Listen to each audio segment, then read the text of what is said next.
Sementara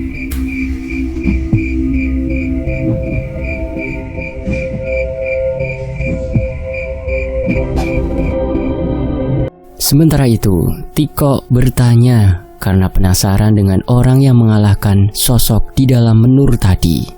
Mas Cahyo itu dukun dari mana, Pak Karyo? Ngawur kamu mas. Cahyo bukan dukun, jawab Pak Karyo. Lah terus berarti dia apa dong? Kok bisa dukun-dukun yang terlihat sakti mendraguna itu gagal menolong menur, sedangkan Mas Cahyo kok bisa? Tanya Badrun. Sebelum Pak Karyo menjawab, terdengar langkah kaki dari kamar menur. Saya tidak bisa, kuasa Tuhanlah yang menolong menur. Kesalahan dukun-dukun tadi, mereka hanya mengandalkan kesaktian dan dirinya, sehingga tidak memahami masalah sebenarnya yang dialami menur.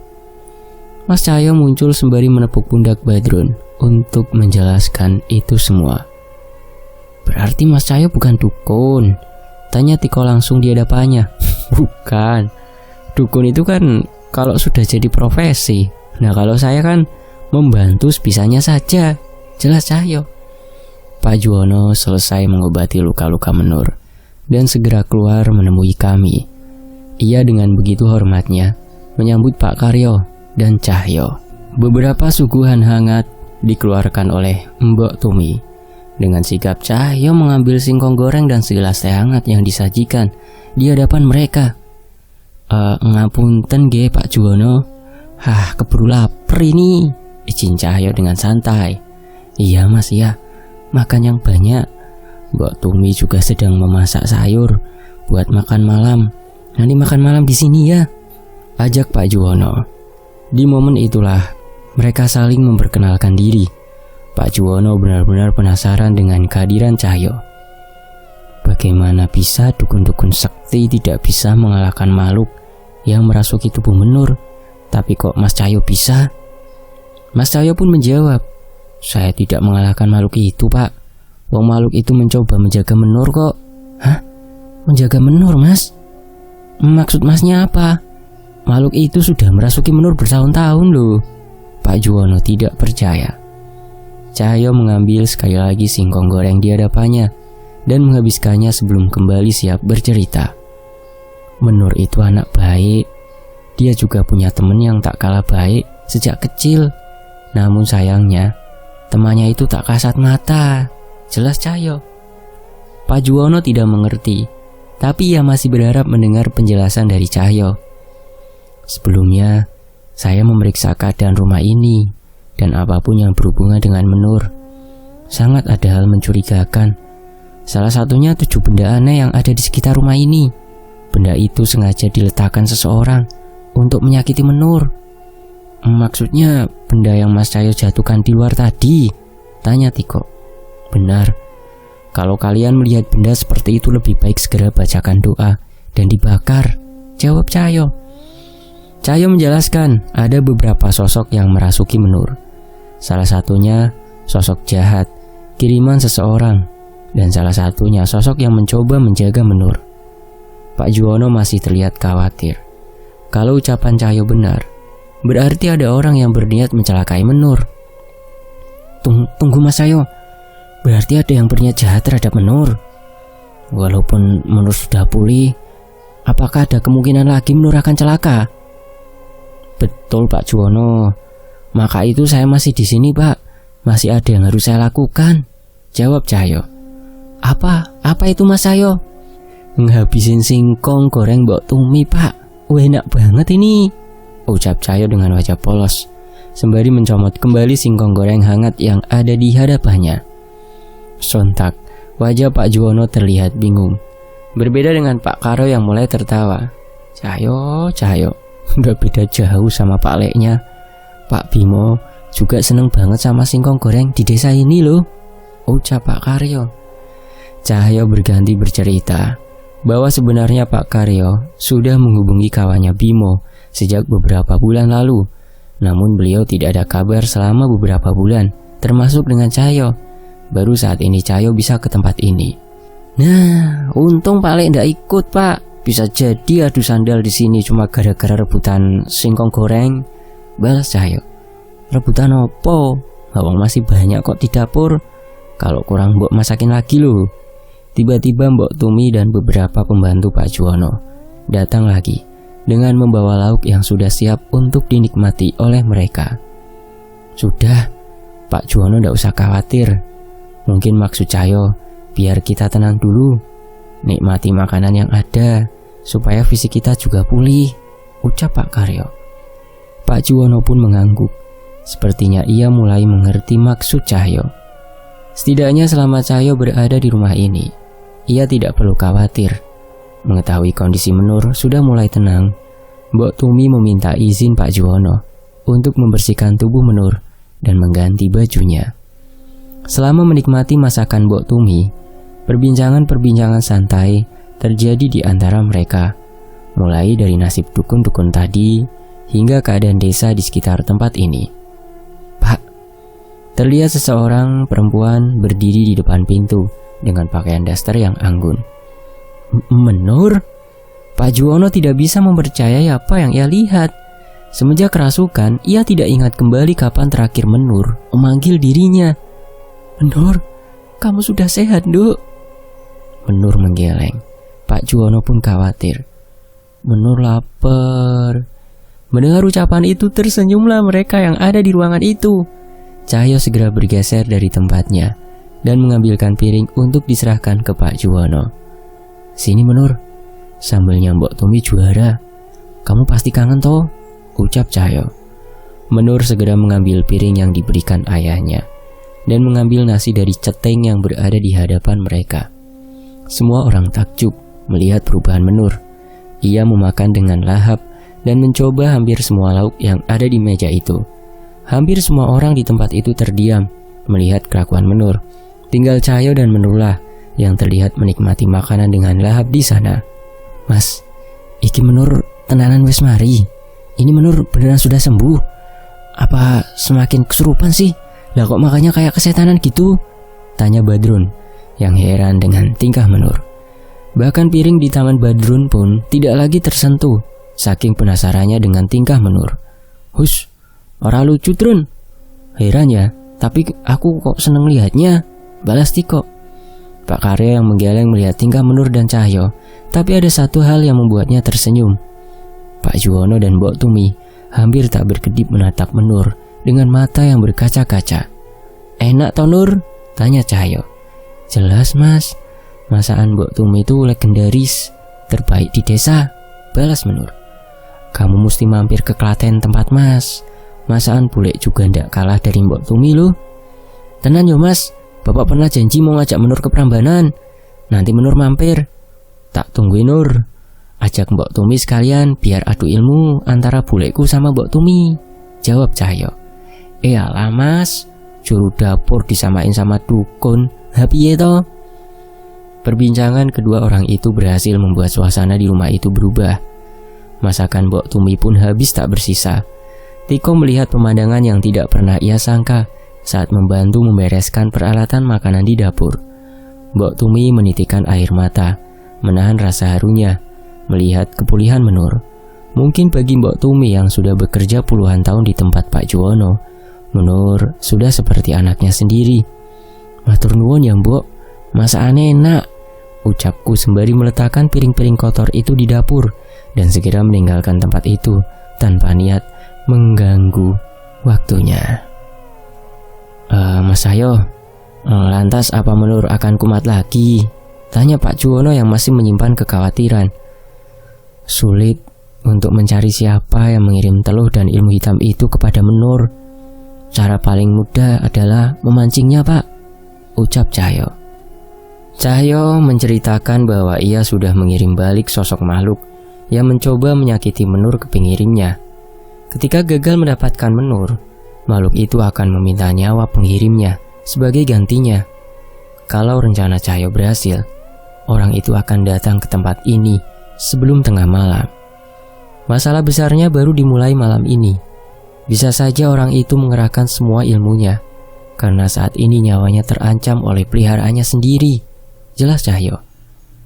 Penjelasan itu membuat seluruh orang yang mendengar menjadi was-was. Namun, raut wajah Cahyo yang terlihat tenang, seolah membuat mereka merasa tidak ada yang perlu dikhawatirkan.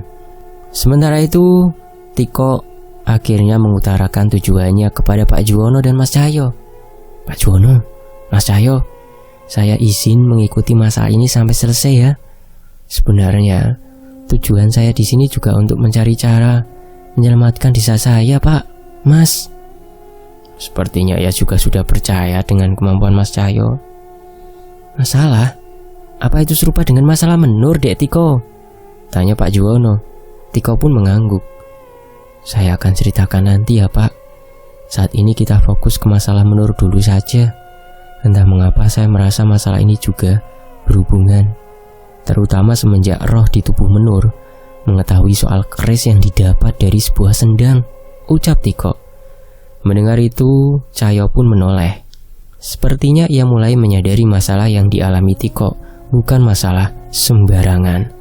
Tapi ia setuju bahwa yang terpenting adalah masalah menur yang ada di hadapan mereka saat ini. Di sisi lain, ucapan Cahyo menjadi kenyataan.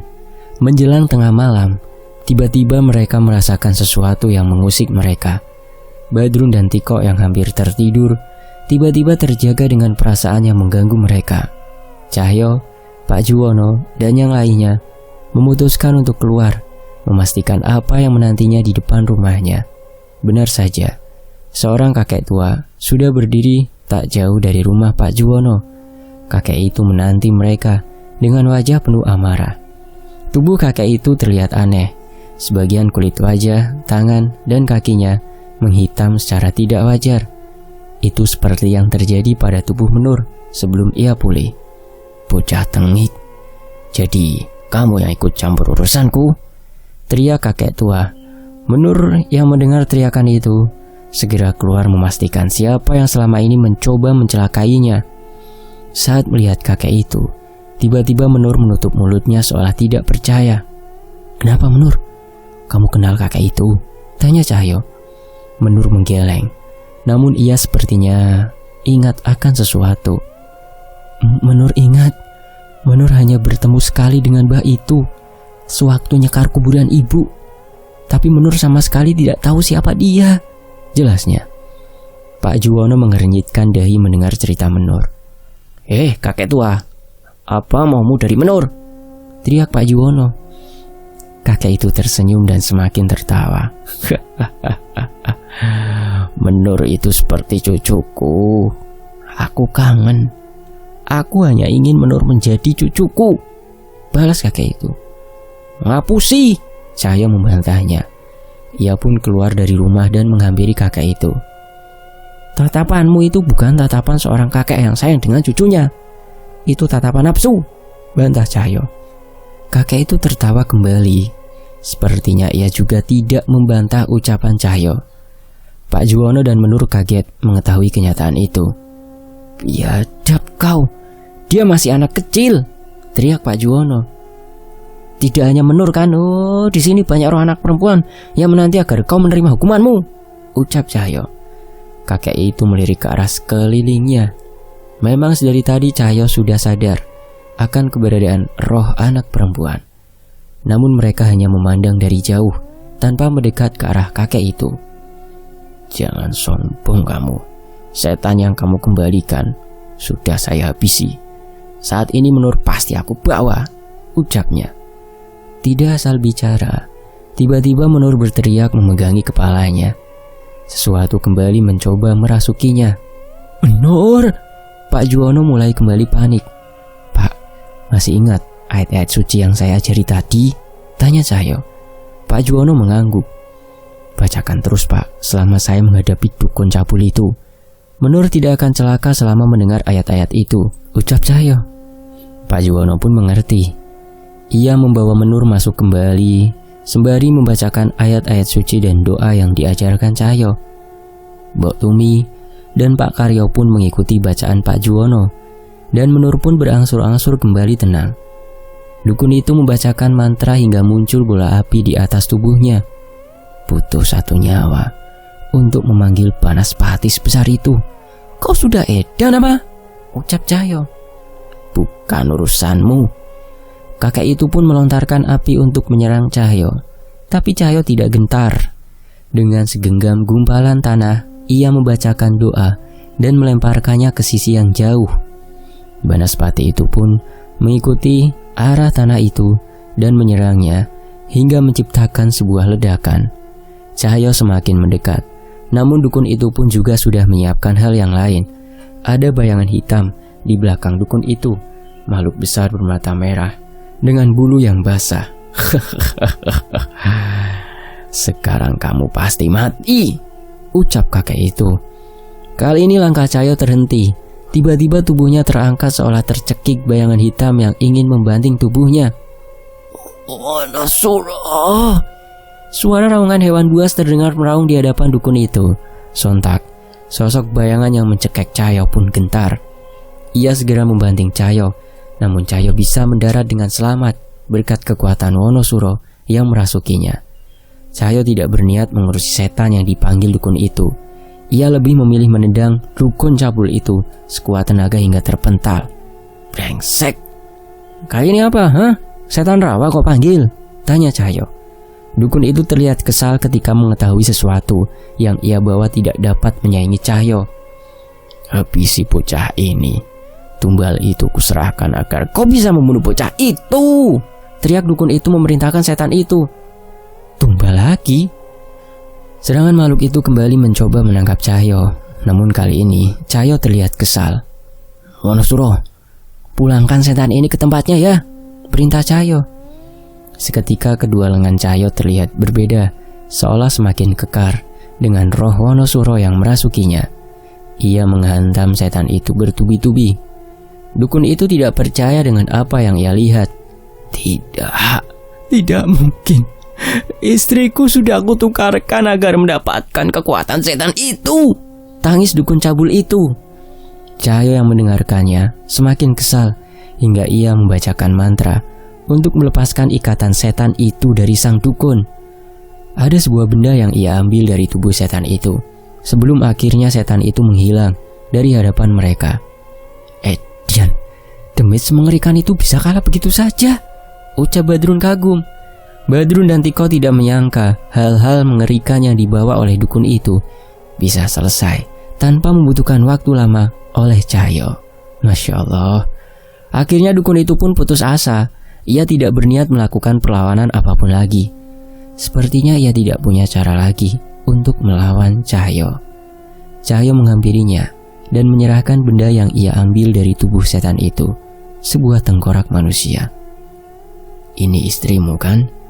Kamu tega menumbalkan orang yang mendampingimu hingga tua hanya demi memenuhi nafsumu. Cahyo menarik baju dukun itu dan terlihat ingin menghajarnya. Sebelum itu terjadi, tangis dukun itu meledak seolah memberitahu Cahyo akan rasa penyesalannya. Ada cara lain untuk mendapatkan apa yang kau inginkan tanpa memberikan tumbal, ucap Cahyo sebelum meninggalkan dukun itu. Apa itu? Tanya dukun itu. Doa. Cahyo pun segera menjatuhkan dukun itu dan berpaling meninggalkannya. Ia masih menangisi tengkorak istrinya. Pengaruh setan dan nafsu telah menutup hati dukun itu dan membuatnya tidak menyadari bahwa ada seseorang yang seharusnya ia jaga dan menyayanginya semasa hidupnya. Ia justru menjadikannya sebagai tumbal untuk mengejar nafsunya. Tiba-tiba dukun itu mengucapkan sesuatu. Sendang banyu getih. Cahyo pun berhenti dan menoleh ke arah dukun tua itu. Ada sesuatu yang jahat dari sendang itu yang mempengaruhi saya. Kau bisa mendapatkan apapun sesuai dengan apa yang kau persembahkan. Dukun itu berkata dengan penuh penyesalan. Jangan sampai ada orang lain yang bernasib seperti saya.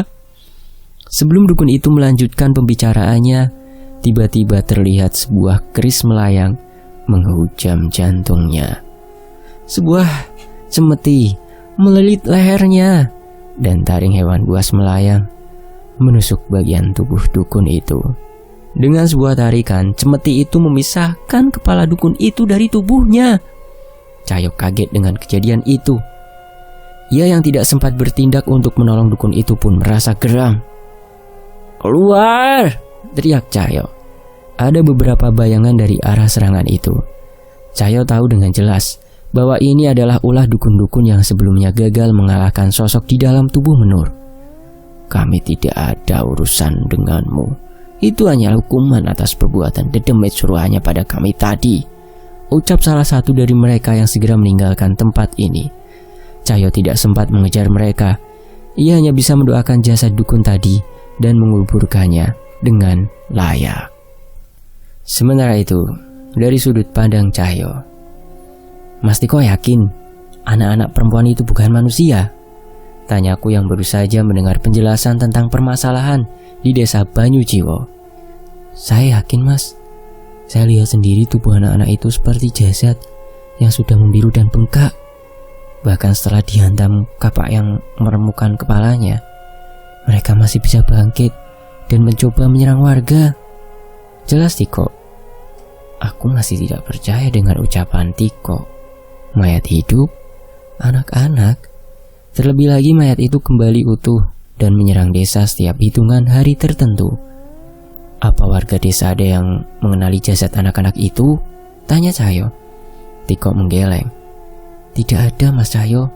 Warga desa sendiri bingung dengan penyebab musibah itu." Sementara itu Pak Juwono keluar dari kamarnya setelah memastikan Menur sudah tertidur dengan nyaman di kamarnya. "Gimana Menur, Pak?" tanya Pak Karyo. "Sudah istirahat, Pak Karyo. Saya tidak menyangka akhirnya akan ada hari seperti ini. Hari di mana Menur bisa pulih," balas Pak Juwono. "Alhamdulillah ya Pak," balas Badrun. Beberapa gelas kopi panas dihantarkan lagi oleh Mbok Tumi untuk menemani perbincangan malam ini. "Saya mendengar cerita Mas Tiko dari dalam kamar tadi. Apa itu benar, Mas?" tanya Pak Juwono. "Benar, Pak. Saya baru saja bisa pulang kampung setelah 5 tahun merantau. Saya sendiri hampir tidak percaya," jawab Tiko. Pak Juwono menghela nafas dan menyeruput kopinya. "Sebelum kejadian Menur, saya termasuk orang yang cuek dengan hal gaib. Sekarang saya baru tersadar betapa dekatnya hal-hal seperti itu di kehidupan kita." Pak Juwono seolah merenungkan sesuatu di pikirannya. "Hal gaib, jin, iblis, roh jahat, sihir itu memang ada, Pak Juwono. Bahkan hampir di semua kitab agama apapun menceritakan akan hal itu. Tidak untuk ditakuti, tapi juga tidak untuk diremehkan. Selama kita dekat dengan tuntunan Yang Maha Pencipta, kita pasti akan dijauhkan dari masalah yang berhubungan dengan itu semua," ucapku, berusaha menenangkan Pak Juwono.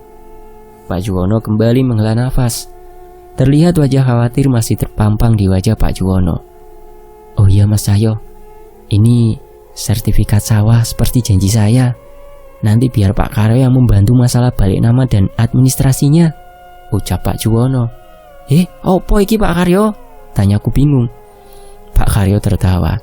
Ia pun menjelaskan mengenai sayembara yang diadakan oleh Pak Juwono. Aku memang sudah membaca pengumuman yang dibuat oleh Pak Juwono, tapi aku tidak menyangka beliau sampai benar-benar menyerahkan hartanya itu kepadaku. Enggak mau Pak. Saya tidak bisa garap sawah balasku menggeser kembali sertifikat tanah itu. Maksud Mas Cahyo, bukannya Mas Cahyo ngebantu kami karena tawaran hadiah ini kan? Tanya Pak Juwono heran. Aku pun menggeleng dan menoleh pada Pak Karyo. Enggak, Pak Karyo cuma bilang ada saudaranya yang minta tolong. Awalnya saya tidak mau, biar Danan saja yang kesini. Tapi Pak Karyo bilang, katanya sekalian mau ada hajatan. Ada yang mau potong kambing, tumpengan, banyak makanan enak katanya, balasku. Memang semenjak terbebas dari jagat Segoro Demit, aku hampir tidak bisa menolak godaan makanan-makanan yang selama ini tidak bisa kami makan selama di alam itu. Lah, ini gimana Pak Karyo? Tanya Pak Juwono. Pak Karyo pun menjawab pertanyaan Pak Juwono. Saya sengaja Pak Juwono. Orang-orang seperti ini mungkin malah akan mundur kalau ditawari hadiah atau bayaran besar.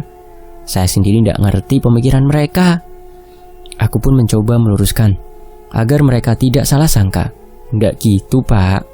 Soalnya Pak Lek selalu bilang, kalau kita butuh duit atau harta ya harus kerja.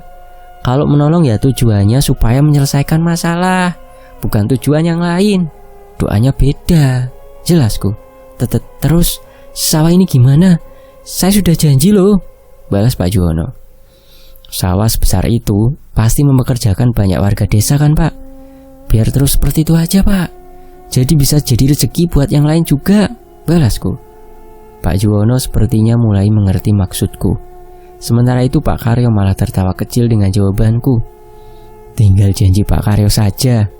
Hajatannya di mana? Tumpengnya? Tanyaku sembari melirik sinis ke Pak Karyo. Ia masih tertawa, seolah tidak kehabisan akal. Tenang, saya juga ndak bohong kok. Setelah Menur sembuh, Pak Juwono pasti akan ngadain hajatan. Iya kan Pak? Ucap Pak Karyo. Iya Mas, saya memang sudah nyiapin 5 kambing untuk selamatan. Mas Cahyo jangan buru-buru pulang ya, ucap Pak Juwono juga penuh harap. Aku pun menatap wajah Tiko dan Badrun. Enggak kok Pak, sepertinya saya akan lama di sekitar sini. Masalah yang dihadapi kampung Tiko sepertinya tidak akan bisa selesai dalam waktu cepat, balasku. Saat itu Tiko dan Badrun tersenyum dan saling berpandangan. Sepertinya jawabanku barusan membuat mereka cukup lega. Walau sebenarnya aku masih ragu, apa aku bisa menghadapi masalah yang ada di desa Tiko? Oh ya, satu lagi Pak Karyo. Mungkin kita butuh tempat menginap untuk 1 orang lagi, pintaku kepada Pak Karyo. Memangnya buat siapa Mas? Danan, dia lebih mengerti tentang masalah Tiko. Semoga saja dia bisa datang dalam waktu cepat. Di sisi lain, aku lupa sampai jam berapa tadi malam kami berdiam di rumah Pak Juwono. Akhirnya kami kembali ke rumah Pak Karyo yang tidak jauh dari jam subuh. Saat terbangun aku pun keluar untuk menikmati udara pagi, bukan udara siang, yang menurutku masih cukup segar. Bukan salahku hingga bangun kesiangan. Perbincangan semalam berhasil membuat kami kehilangan banyak waktu tidur. Bahkan Pak Karyo sendiri pun masih tertidur di kamarnya. Sebuah angkot berhenti tak jauh di dekat rumah Pak Karyo.